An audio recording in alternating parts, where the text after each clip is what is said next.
안녕하세요. 백동진입니다. 오늘은 3D 작업의 네 번째 단계, 애니메이션에 대해서 말해보도록 하겠습니다. 애니메이션. 네, 제가 원래 애니메이터입니다. 네, 애니메이션이 제 주전공이에요. 네. 애니메이션은 일반적으로 이제 일반인들이 알기로는 무생물에게 생명력을 불어넣는 예술 분야, 뭐 이렇게 대부분 설명이 되고 있죠. 개념적으로는 이 프레임 편집 과정을 통해서 원래는 없었던 혹은 원래와는 약간 다른 움직임을 만들어내는 예술 분야입니다. 기술적으로는 무생물이나 생물, 사람도 포함돼요. 또는 그림을 프레임 단위로 편집해서 연속된 움직임으로 만들어내는 겁니다. 그 옆에 지금 보고 계시는 이미지는 1952년작의 이웃이라는 작품입니다. 이게 캐나다 내셔널 필름 보드라는 그 우리나라로 치면 뭐 영화진흥공사 지금도 있는지 모르겠는데 그런 것처럼 그 캐나다의 그 영화진흥 협회죠. 그 안에서 50년대, 60년대에 애니메이션을 굉장히 지원을 많이 했어요. 거기에 이제 노마 맥클란이라는 사람이 만든 이웃이라는 애니메이션인데 정확하게는 애니메이티드 필름입니다. 그러니까 이게 사람을 즉 배우의 연기를 실제로 필름으로 찍어서 그걸 이제 프레임 편집을 통해서 애니메이티드로 만든 거예요. 그래서 보통 영화를 얘기할 때 라이브 필름과 애니메이티드 필름으로 나누기도 합니다. 그렇기 때문에 실제로 우리가 알고 있는 그런 애니메이션은 이 되게 협소하게 알고 있는 거예요. 근데 그렇게 얘기하면 할 얘기가 너무 많기 때문에 여기서는 3D 애니메이션, 특히나 이제 캐릭터 애니메이션에 대해서만 이야기해 보도록 하겠습니다. 자, 제일 먼저 얘기할 게 이제 프레임입니다. 아까 애니메이션이라는 게 프레임의 편집을 통해서 만들어내는 과정이라고 얘기했잖아요. 그럼 이제 프레임이 뭔지는 알아야 되겠죠?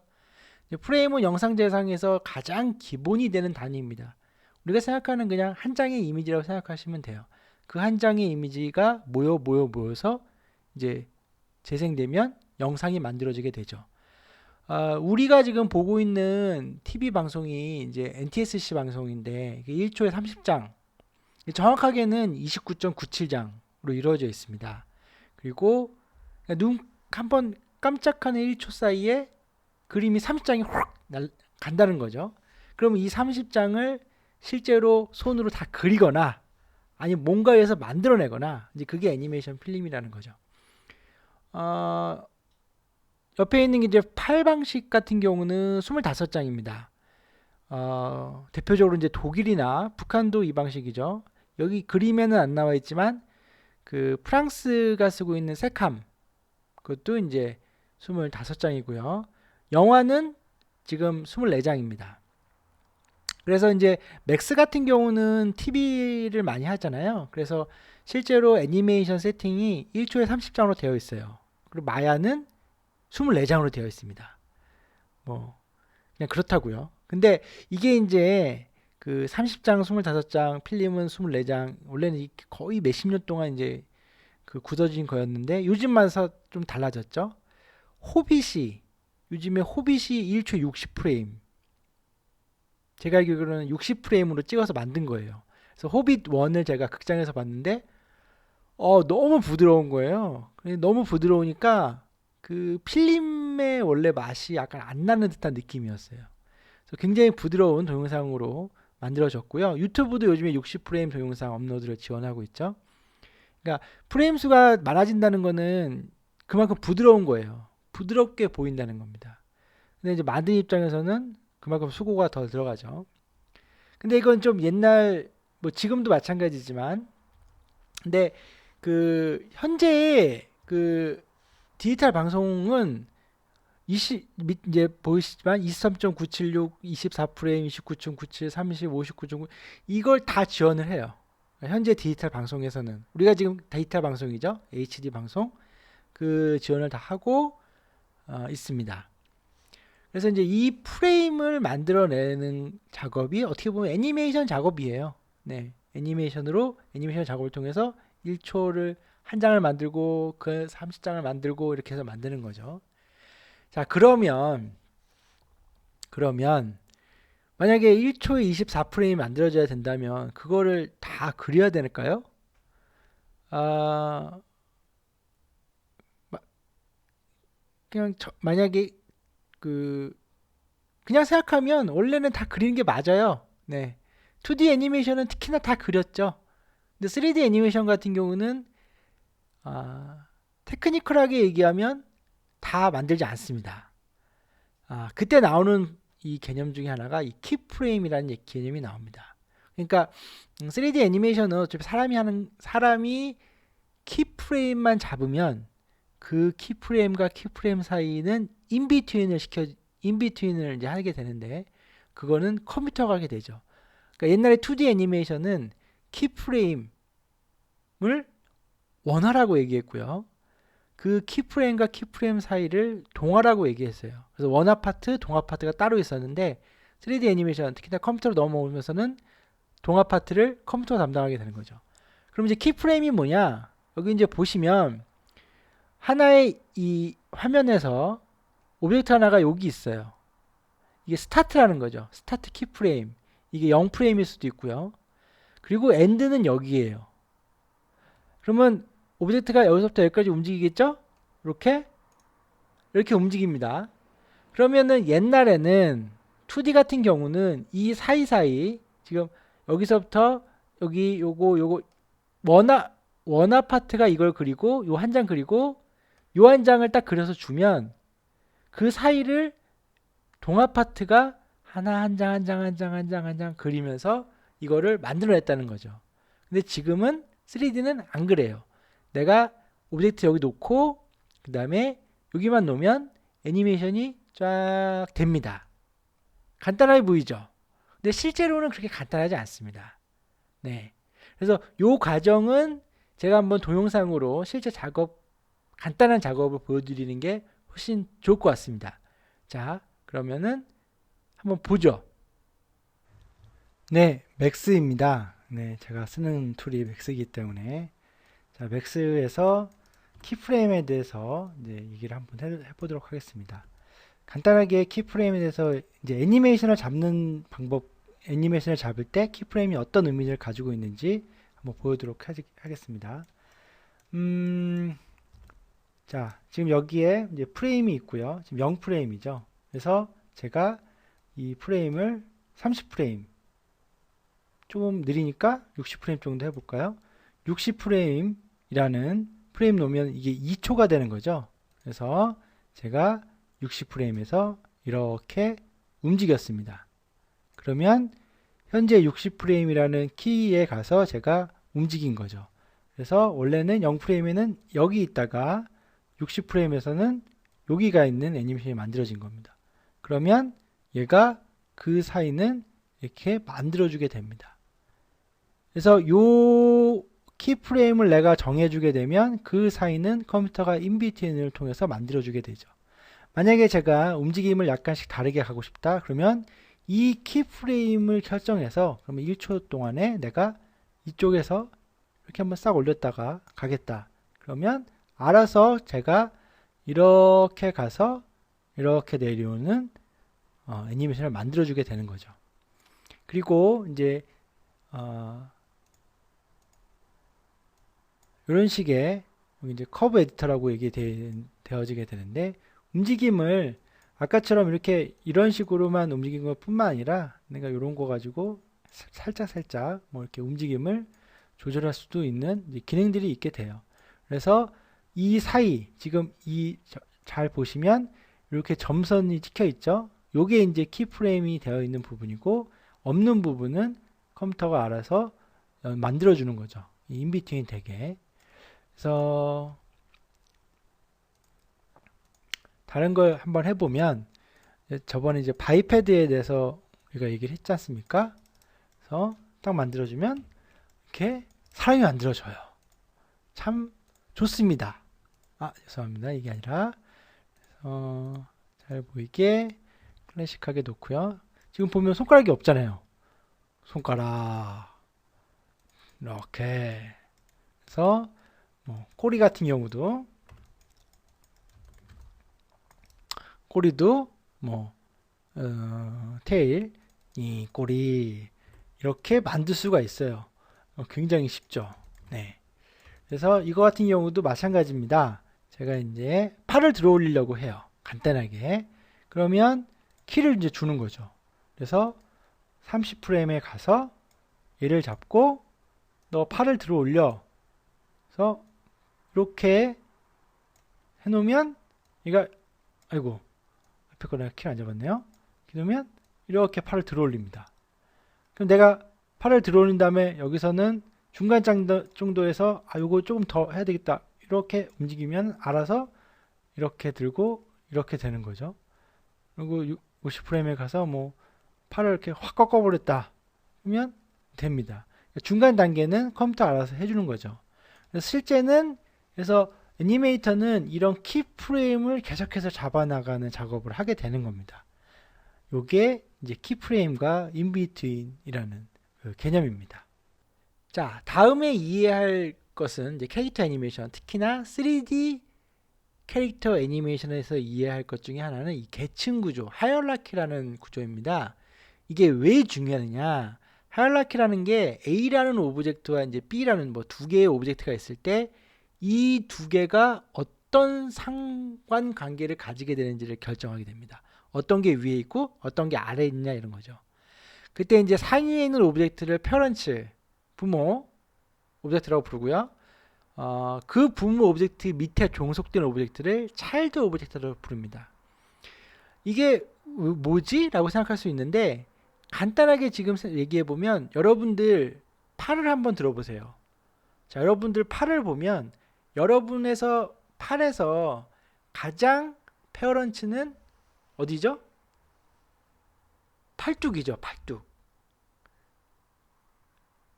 팔뚝 밑에 손목이 있고 손목 밑에 손이 있고 손 밑에 손가락이 있게 되는 이런 식이에요. 이게 이제 저번 시간에 했던 리깅 파트에서 요 원래 하이어라키 구조를 만들어 주는 거거든요. 그래서 이 하이어라키 구조를 만들고 그러고 나서 이 하이어라키 된 오브젝트들이 어떻게 움직이느냐에 대해서 나오는 게 이제 IK나 FK가 여기서 나오게 돼요. 이 IK와 FK가 중요한 이유는 어떻게 움직이느냐, 애니메이션을 어떻게 잡아야 되는지 결정하게 되거든요. 이게 무슨 얘기일까? 자, 이것도 제가 간단하게 그 작업 그 넥스를 통해서 보여드리는 게 되게 이해하기에는 편할 것 같아요. 그래서 간단하게 보여드리도록 하겠습니다. 하이라키와 IK, FK 이 부분을 좀 한번 보여드리도록 하겠습니다. 지금 두 개의 오브젝트를 하나 만들어 보죠. 그래서 박스 하나와 스페어가 이렇게 있습니다. 자, 요거 같은 경우는 서로 아무런 연관관계가 없는 거죠. 근데 얘를 그 공을 이 박스에 차이드로 한번 엮어보도록 하겠습니다. 이렇게 엮어놨어요. 그러면 부모가 움직이면 자식은 따라 움직이게 됩니다. 그리고 얘는 따로 움직일 수 있고요. 이런 식으로 두 오브젝트 간의 상관관계를 결정하는 게 이제 하이어라키 기능입니다. 이게 왜 중요하냐면 모든 오브젝트는 즉 리깅을 거친 오브젝트들은 이런 식으로 하이어라키 구조로 다 이루어져 있기 때문입니다.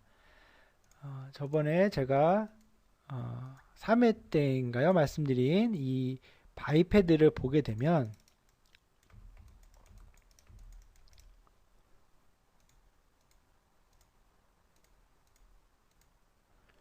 자, 손가락 이렇게 다 보게 되고요. 자, 얘를 보면 이게 현재 씬 안에 있는 오브젝트들이거든요. 지금은 저렇게 돼 있지만 여기서 제가 이렇게 되면 요거 밑엔 요거 밑엔 요거 이런 식으로 다 하이어라키 구조를 통해서 이루어져 있습니다. 그래서 만약에 제가 팔을 얘를 내가 로테이션을 하게 되면 이렇게 올리면 이 밑에 있는 것들이 같이 따라오죠. 즉 페어런치가 움직이면 그 밑에 있는 차일드들이 따라오게 되고요. 그리고 얘를 움직이면 마찬가지로 밑에 있는 오브젝트들이 따라오죠. 그리고 당연히 얘를 움직이면 얘가 움직이고요. 얘가 움직이면 밑에 있는 요 손가락 요게 움직이게 되겠죠. 그리고 또 움직이면 또 움직이고 또 움직이고 지금 또 움직이게 됩니다. 자, 지금 제가 움직인 것처럼 맨 위에 있는 애를 움직이면 그 밑에 있는 애가 움직이고 그 밑에 있는 애가 움직이는 요 방식이 FK 방식입니다. Forward Kinematics라고 해서 힘이 순차적으로 진행되는 거예요. 여기서 순차적이란 거는 부모, 자식, 부모, 자식, 부모, 자식, 부모, 자식 이런 식으로 순차적으로 힘이 전달되기 때문에 Forward Kinematics라고 보통 부릅니다. 이게 기본적인 방식이죠. 근데 이렇게 하다 보면 어떤 일이 발생될 수가 있냐면 만약에 여기다가 뭐 공이 하나가 이렇게 있어요. 이런 식으로 이 공 위에다 손을 올리려고 해요. 그럼 어떻게 해야 되냐면 자 얘를 로테이션을 돌립니다. 또 돌리고요. 비슷한 것 같아요. 그래서 이렇게 돌려요. 좀 안 맞네요. 그럼 얘를 또 살짝 이렇게 돌리고 이거 이렇게 올리고 이거를 해야 돼요. 이렇게 굉장히 어려워집니다. 근데 사람이 이렇지 않죠. 사람은 손을 들어서 뭔가 잡잖아요. 우리가 보통 손을 들어 잡는다는 얘기를 하잖아요. 그래서 캐릭터 애니메이션에서는 이런 식으로 FK를 쓸 수도 있지만 너무 복잡하기 때문에 IK라는 걸 씁니다. IK는 인버스 키네매틱스의 약자예요. 그러니까 힘이 반대 방향으로 가는 거예요. 인버스잖아요. 힘이 반대 방향으로 간다는 의미는 자식을 움직이면 부모가 따라온다는 얘기입니다. 어떻게? 이렇게 가는 거죠. 이렇게. 지금 최하단에 있는 손을 움직였더니 그 위에 있는 애가 이제 따라오게 되는 거죠. 발도 이렇게 이렇게 움직이는 게 아니라 그냥 발을 잡고 이렇게 움직일 수가 있다는 겁니다. 그래서 캐릭터 애니메이션에서는 이 IK가 되느냐 안 되느냐에 따라서 즉 세팅이 리깅이 IK가 되느냐 FK가 되느냐 그리고 그게 어떻게 되느냐 서로 같이 쓸 수 있느냐 이런 거에 따라서 애니메이션 방법이 효과가 좀 차이가 날 수가 있어요. 효과라기보다 이제 방식이. 그래서 요게 이제 IK라는 거죠. 그래서 캐릭터 애니메이션에서는 특히나 이 IK와 FK를 적절하게 섞어서 애니메이션을 해야 되는 경우가 있습니다. 바이패드 같은 경우는 지금 제가 했지만 4회에서도 잠깐 얘기 드렸지만 이게 그냥 클릭 한 번에 IK와 FK 세팅이 그냥 다 돼요. 그래서 이 바이패드가 그렇게 편하다는 얘기를 제가 말씀을 드린 겁니다. 자, 그러면 이 하이라키와 IK, FK 부분은 이 정도 설명해서 우선 마치도록 하겠습니다. 자, 그러면 이제 하이라키를 통해서 이제 세팅된 그러니까 뭐 리깅을 통해서 세팅된 캐릭터를 가지고 IK나 FK를 이용해서 뭐 무브나 로테이션을 통해서 이제 애니메이션을 잡죠. 이제 그거는 이제 몸에 대한 얘기예요. 몸에 대한 얘기인데 그러면 얼굴이 남았잖아요. 얼굴 표정, 페이셜 애니메이션 되게 중요하죠. 왜냐하면 사람이라는 게 표정으로 모든 걸 말하게 되니까. 그래서 이 페이셜 애니메이션도 굉장한 분야입니다. 왜냐하면 표정뿐만 아니라 말도 해야 되잖아요. 그래서 이제 이 표정을 나타내는 방법은 세 가지 정도가 있어요. 그러니까 세팅을 해놔야 되는 거죠. 세팅을 해놔야 되는 건데 첫 번째가 이제 본을 세팅해서 본을 움직이는 거. 저번 시간에 리깅에서 한번 제가 이미지로 보여드렸죠. 그래서 본을 세팅해서 그 본을 가지고 움직이는 거. 두 번째가 요거는 2012년작 파라노만이라는 굉장히 애니메이션이 좋은 그 스톱모션 애니메이션이에요. 물론 3D가 살짝씩 쓰여졌어요. 거기에 나오는 건데 이게 다 표정입니다. 지금 그 표정만 지금 모아놓은 거예요. 이것보다 더 많다고 얘기하는데 자 이런 식으로 표정을 먼저 만들어 놔요. 모델링을 통해서 이거는 이제 그 스톱모션이니까 다 이제 그 클레이는 아니고 이제 3D 프린터로 찍어낸 그런 건데 모델링을 통해서 얼굴 표정이나 발음 아예 이오우 그죠? 아예 이오우 스 뭐 이런 그 발음을 모델링을 통해서 다 만들어 놓고 그거를 그때그때마다 뽑아 쓰는 거예요. 그거를 몰프 기능을 이용해서 이제 페이셜 애니메이션을 만듭니다. 몰프는 나중에 기회가 되면 제가 튜토리얼에서 어떻게 하는지를 알려드릴게요. 아무튼 몰프를 통해서 이미 만들어진 표정을 그때그때 키프레임 줘가지고 이제 만들어내는 방식이에요. 대부분이라기보다는 요즘에는 본 세팅을 많이 하는 경우가 있긴 한데 특별하게 그렇지 않은 경우라면 대부분 몰프를 통해서 보통 페이셜 애니메이션을 많이 합니다. 그리고 이제 세 번째가 뭐냐면 요즘 이제 새롭게 떠오르는 방법으로 얼굴도 모션 캡처를 받는 거예요. 지금 옆에 이미지처럼 이거는 그 아바타 같은 거 제작 과정을 동영상 유튜브에서 찾아보시면 그 나와 있어요. 그 사람들이 실제로 모션 캡처를 받으면서 얼굴에다가 이제 이렇게 되는 걸 마커라고 얘기하는데 이 마커를 붙이고 요 앞에 카메라를 달죠. 그래서 그 카메라가 마커의 움직임을 그대로 잡아요. 그리고 그 잡은 이미지를 그대로 3D에 적용을 시키는 거죠. 이렇게 되면 뭐 애니메이션을 할 필요도 없이 거의 뭐 그대로 감정이 가죠. 물론 이때는 이 배우가 연기를 잘해야 되는 그러니까 단점이 있지만 뭐 배우를 쓰는 거니까 배우가 그만큼 연기가 되면 이것만큼 뭐 따봉이 없습니다. 네.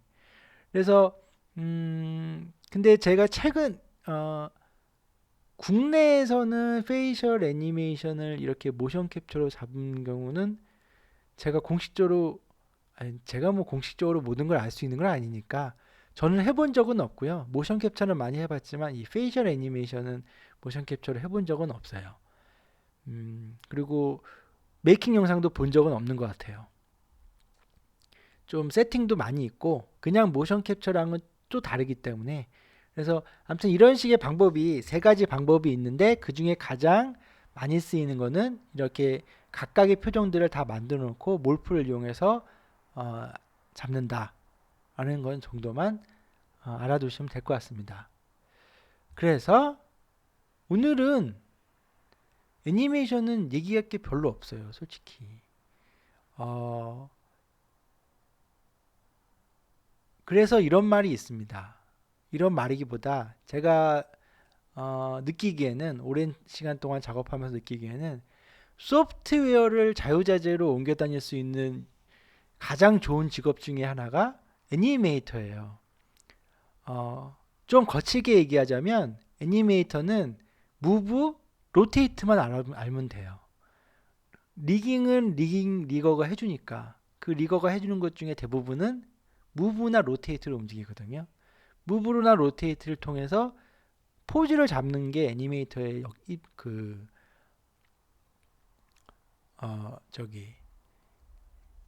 뭐랄까요?